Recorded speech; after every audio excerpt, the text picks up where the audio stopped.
원장님, 그러면 이게 난청 소리가 안 들리는 게 치매랑 관련이 있다 이런 얘기가 있더라고요. 또 어떤 건지 좀 해주실 수 있으실까요? 임상에서 환자를 대하다 보면 많은 사람들이 이제 유튜브나 인터넷 정보를 통해서 난청이 오래되면 치매가 된다는데 왜 그런가요? 하는 질문을 많이 받게 됩니다. 그거를 여러분이 이해하시려면 소리를 듣는 것은 귀지만 그것을 분석하고 판단을 내리는 것은 뇌입니다. 따라서 우리가 정확한 소리가 뇌에 신호를 전달하지 못하면 그 소리가 뇌에 전달이 안 됩니다.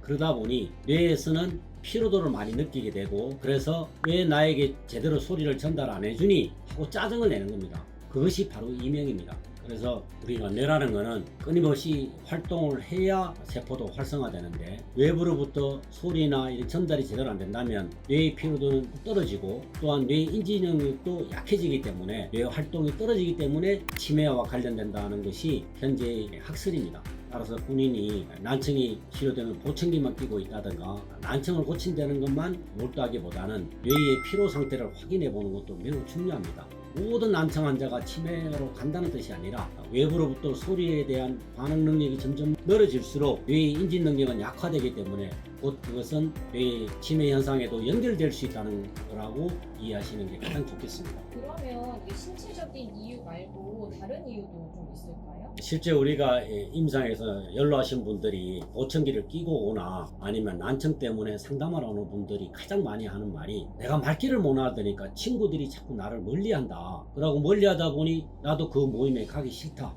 특히 남자들은 동창회에 참석을 많이 하는데 동창회에서 친구들이 자기를 상대를 안 해주고 멀리하다 보니 본인 또한 나갈 필요성도 못 느끼고 해서 자꾸 사회활동에 적극적인 참여가 어려워집니다. 따라서 외로움감, 우울감, 그리고 사람들을 상대를 안 하기 때문에 자꾸 집에서 혼자 있게 되다 보니 심리적인 어려움이 많이 발생합니다. 그래서 우리가 난청 환자를 신경 쓰이는 것은 못 듣는 것도 문제지만 못 들음으로 인해서 사람과의 접촉이 자꾸 차단되기 때문에 외로워지고 우울해지고 또한 두려움에 빠지고 이런 것들이 자꾸 발생하기 때문에 난청을 치료하는 것이 심리적인 정신적인 문제에 많은 영향을 끼치기 때문에 난청을 더 악화되기 전에 보청기를 하든 아니면 치료를 통해서 청력 개선을 해주는 것이 더욱더 노후의 외로움과 우울감을 덜어주는 치료라고 받아들이시면 좋겠습니다. 원장님 말씀 들으니까 저희 집 아버님도 한국기가 좀 잘 안 들리시는데 가끔 안 들리니까 오히려 목소리가 커지거나 자꾸 이렇게 소리를 약간 크게 내시는 경우가 좀 있거든요.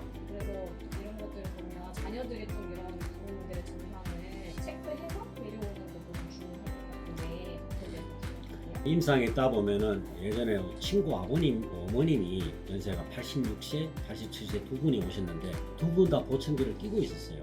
두 분이 자신이 자라면서 부모님들이 사이가 너무 좋으셔서 인꼬부부라고 소문이 났는데 요즘 와서 집에 가면 자꾸 두 분이 다툰다는 겁니다.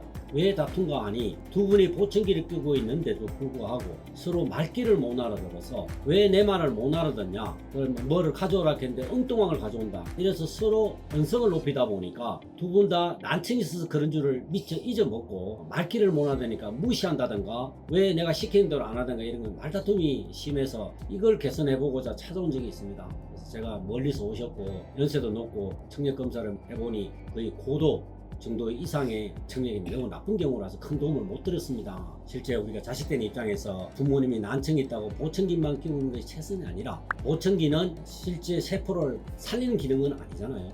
누차 말하지만 보청기의 역할을 정확히 이해하셔야 되고 이미 악화된 시점에서 끼고 있기 때문에 보청기를 구입해 놓고도 쓰지 않는 분도 많고 또한 빠른 시기에 하라니까 본인들이 또 불편하다 아니면 내가 또 불구자 같다 이래서 끼기를 싫어하시는데 그 이전에 그 악화를 막는 역할에서 보청기를 끼신다면 오히려 도움이 될 겁니다. 문제는 모든 것이 병이 깊어지면 치료도 크게 역할을 못하고 도움이 안 되는 건 사실인데 아픈 자의 입장에서는 뭐든지 심해야 병원에 오다 보니 적절한 치료 시기를 놓치는 것이 치료하는 입장에서 가장 안타까운 부분입니다. 그래서 부모님이 만약에 평상시 집에 갔을 때 목소리가 예전보다 커졌다든가 아니면 말을 자꾸 되묻는다든가 두 분이 기가 나빠서 그런 게 아닌가 하고 조금 더 신경을 써서 청력 검사를 통해서 더 악화되기 전에 보청기를 한다든가 난청을 개선할 수 있는 치료법을 동원해서 도와준다면 더 이상의 나쁜 상황들이 벌어지는 걸 막을 수가 있고 또 역시 불편한 부모님들 또한 치료하는 것도 조금 더 빨리 개선되기 때문에 시점 선택이 매우 중요합니다.